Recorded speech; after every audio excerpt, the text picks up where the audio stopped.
जनार्दन कहो तो कि हमें इस बारे में विचार क्यों नहीं करना चाहिए। हमें इस पर विवेकपूर्ण विचार करना चाहिए। हम किस पाप कर्म की ओर जा रहे हैं। मित्र के साथ छल कपट द्वेष करना भी अनुचित है। हे कृष्ण, मुझे इस पाप के मार्ग पर जाने से निवृत्ति दो। हम दूसरे के दोषों को देखने में ज्यादा इंटरेस्टेड हो जाते हैं, तब कहीं न कहीं इस बात का अभिमान हो जाता है कि मैं ऐसे दोषों से ग्रस्त नहीं हूं। व्यक्ति का स्वभाव उसका धर्म होता है। लग रहा है कि अर्जुन मैं से ऊपर उठा है। अर्जुन कह रहा है कि मुझे अब अपने से ज्यादा अपने कुल की चिंता है। कहते हैं जब रघुवंशियों में अगर कोई है अगर वहां, तो ऐसे विचार कोई कह नहीं सकता है कि धरती वीरता से शून्य हो गई है। जब अपने वंश की परंपराओं की बात आ गई, तब मर्यादा पुरुषोत्तम भगवान श्री राम को भी कहना पड़ा। अगर कोई बाहर का व्यक्ति इस कुल पर आक्रमण करता है तो श्रेष्ठ आचरण यही होगा कि हम मिलकर उसका मुकाबला करें।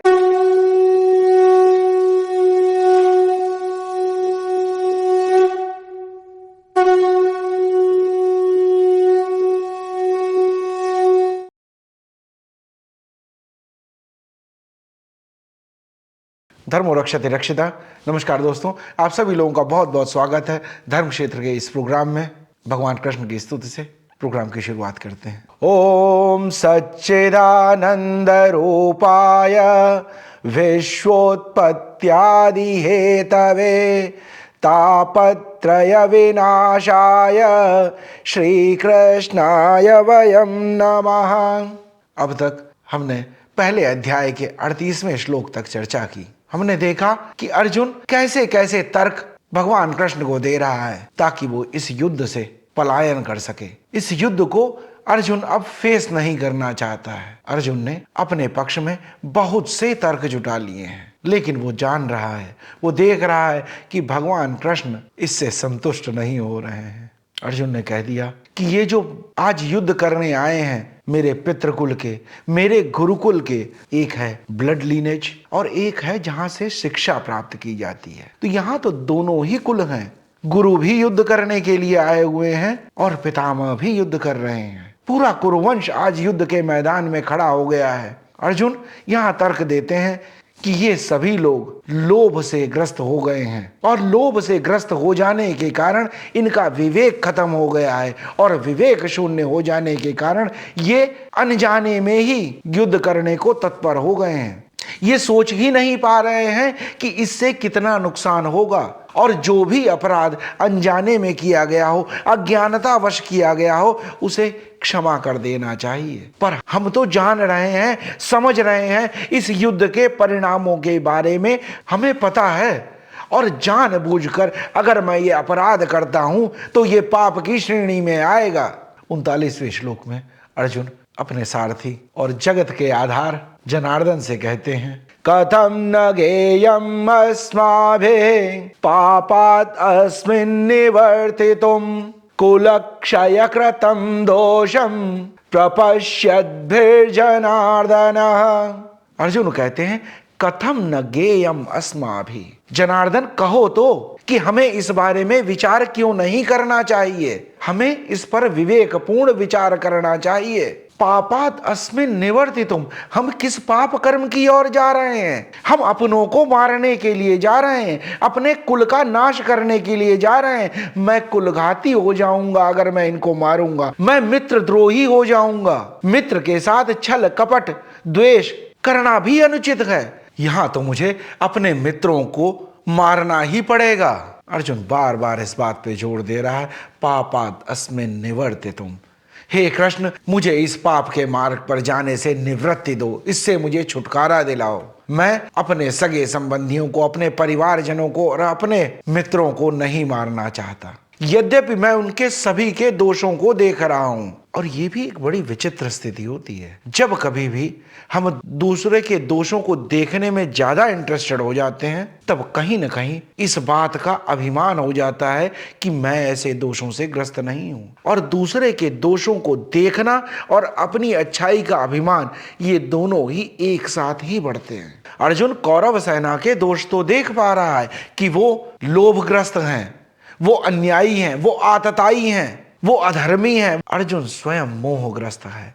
अर्जुन अपने कर्तव्य से पीछे हट रहा है, लेकिन ये दोष अर्जुन देख नहीं पा रहा है। हमारी दृष्टि किस बात पर है, कौन सी चीज हमारे लिए महत्वपूर्ण है, ये जानना हमेशा आवश्यक है। जब हमारी दृष्टि में दूसरे के दोष ज्यादा इंपॉर्टेंट हो जाते हैं, तब अपना विकास नहीं किया जा सकता है।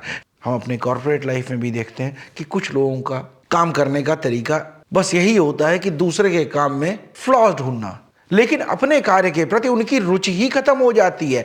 अपने विकास पर, अपने डेवलपमेंट पर, अपने ग्रोथ पर ध्यान ही हट जाता है। यही स्थिति अर्जुन के साथ हो रही है। अर्जुन कौरवों की सेना के दोष, दुर्योधन के दोष, सभी के दोष बता रहा है, लेकिन अपने दोषों से सर्वथा अनभिज्ञ है। कहते हैं जब भगवान ने इंसान को बनाया तो उसे 2 पोटलियां दी, 2 बैग दिए और कहा कि एक बैग को अपने आगे लटकाना और एक बैग को पीछे लटकाना, और आगे वाले बैग पर हमेशा ध्यान रखना। इंसान की दृष्टि उसी आगे वाली पोटली पर बनी रही। समय बीतता गया, व्यक्ति का विकास होता चला गया। आगे वाली पोटली में उसकी अपनी कमियां, उसके अपने दोष, उसकी अपनी लिमिटेशंस थी, जिनके ऊपर उसकी बराबर नजर बनी रही। वो अपने दोषों को सुधारता रहा, अपनी कमियों को सुधारता रहा, जो उसकी क्षमताओं में कमी थी उनको सुधारता रहा, और पीछे की पोटली में दूसरों के दोष थे। दूसरे के दोषों की तरफ उसकी दृष्टि ही नहीं थी। मनुष्य अपने पिछले दिन से बेहतर होता चला गया। उसकी दृष्टि अपने को डेवलप करने में लगी रही, सारी ऊर्जा का व्यय अपने विकास में लगा रहा। लेकिन एक दिन कुछ ऐसा हुआ कि कहीं रुका और वो दोनों पोटलियां रख दी, और गलती से पोटलियां बदल गई, बैग बदल गए। अब आगे वाला बैग पीछे चला गया, पीछे वाला बैग आगे आ गया। जब दूसरों की कमियों का बैग आगे आ गया, तब उसे सब में दोष दिखने लगे कि बच्चे अच्छे नहीं हैं, माता पिता अच्छे नहीं हैं, परिवार अच्छे नहीं है, गुरु अच्छे नहीं है, मेरे मित्र अच्छे नहीं हैं। सब में उसको कमियां नजर आने लगी, पूरे समाज में कमियां नजर आने लगी। कई बार हम देखते हैं कि हमें इतनी नेगेटिविटी हो जाती है कि हमें अपने आसपास रहने वाले सभी लोग गलत लगते हैं। हमारी दृष्टि अपनी ओर हो ही नहीं पाती है।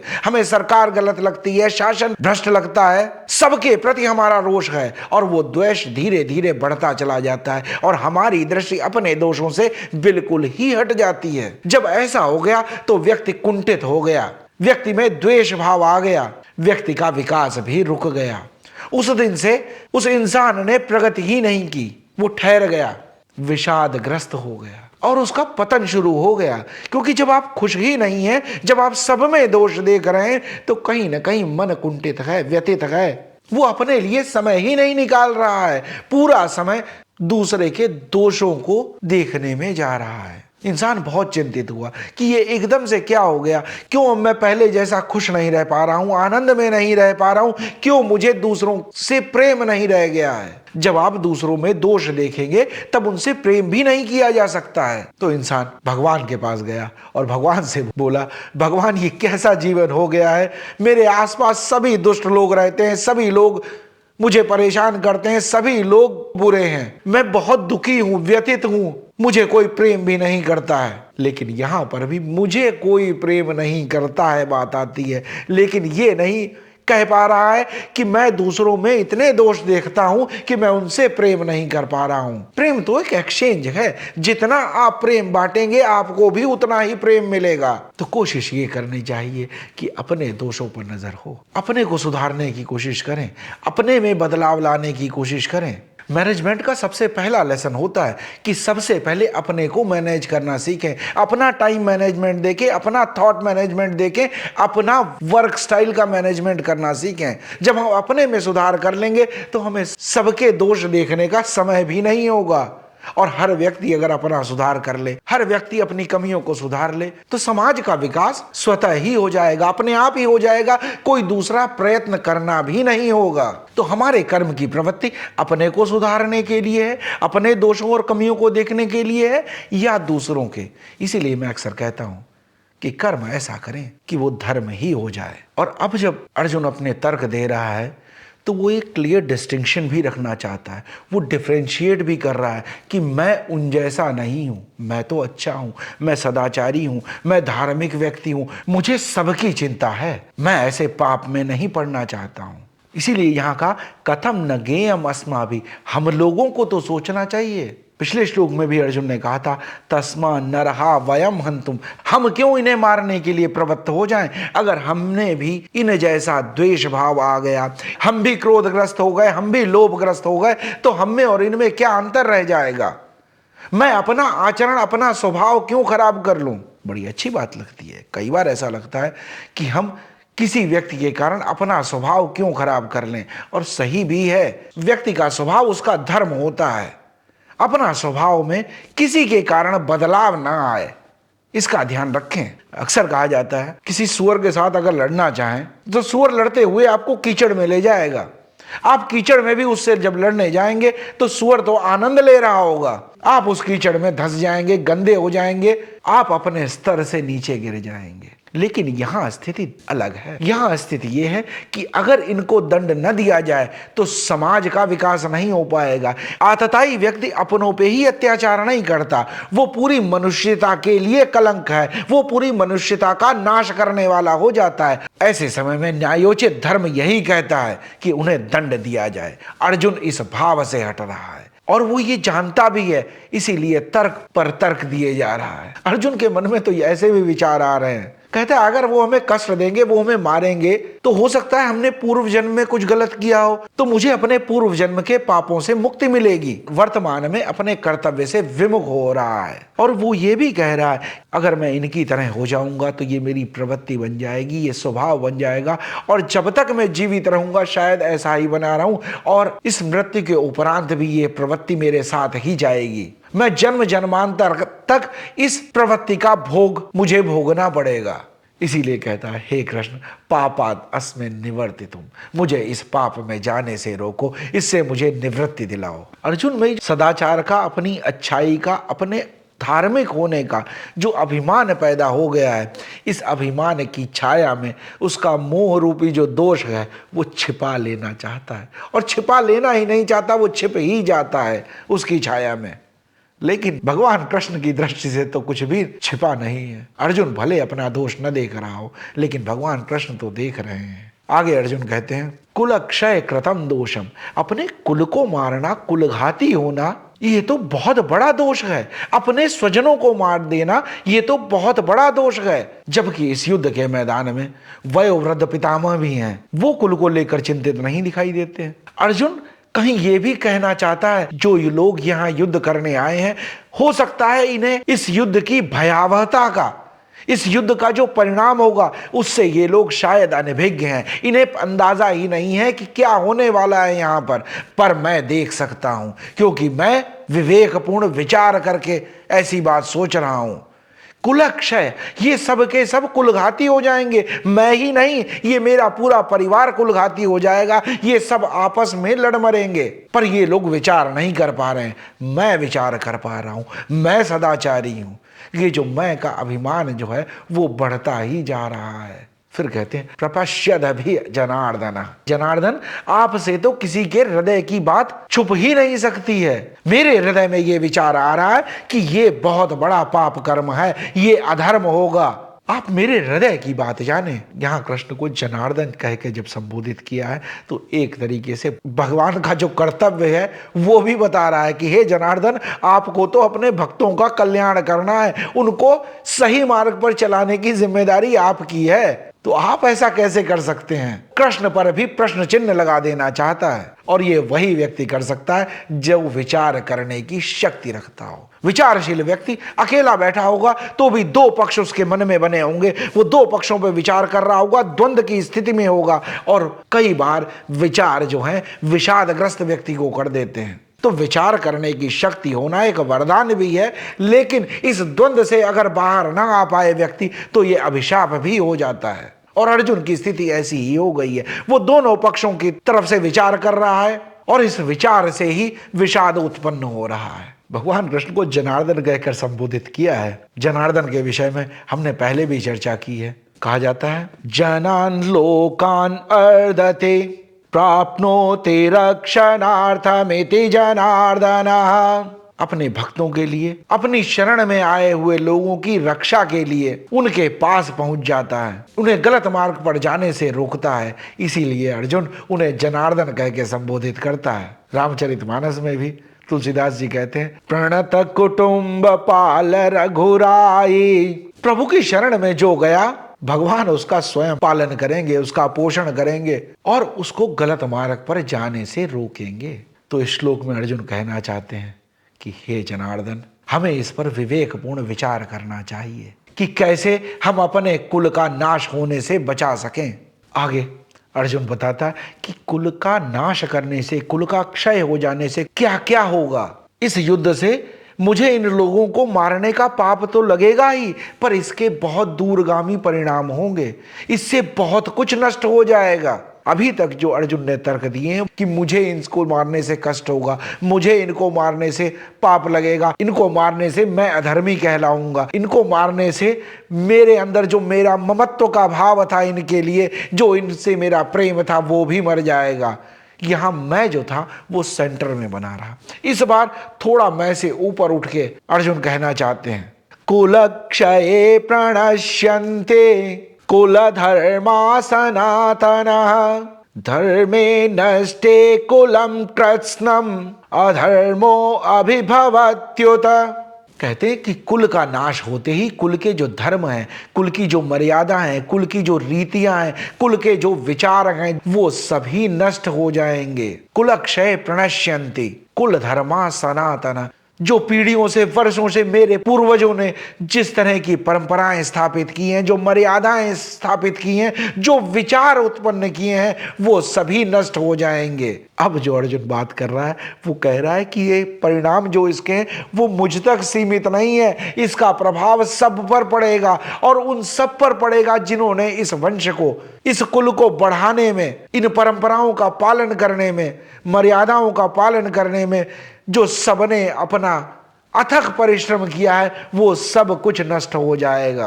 कुल धर्मा सनातन, जो हमेशा से इस कुल में होता है वो सब नष्ट हो जाएगा। जब कुल ही नहीं रह जाएगा तो उसके विचार, उसके मर्यादाएं, उसकी परंपराएं, उसके रीति रिवाज सब कुछ खत्म हो जाएंगे। लग रहा है कि अर्जुन मैं से ऊपर उठा है, लेकिन अभी भी मेरा कुल, मेरा वंश, मेरे अपने, ये सब कुछ मेरे के आसपास ही है। ये मेरा परिवार है, उतना ही है जितना इसमें मेरा का तत्व है। ये मेरा का तत्व ही अर्जुन को बांधे हुए है।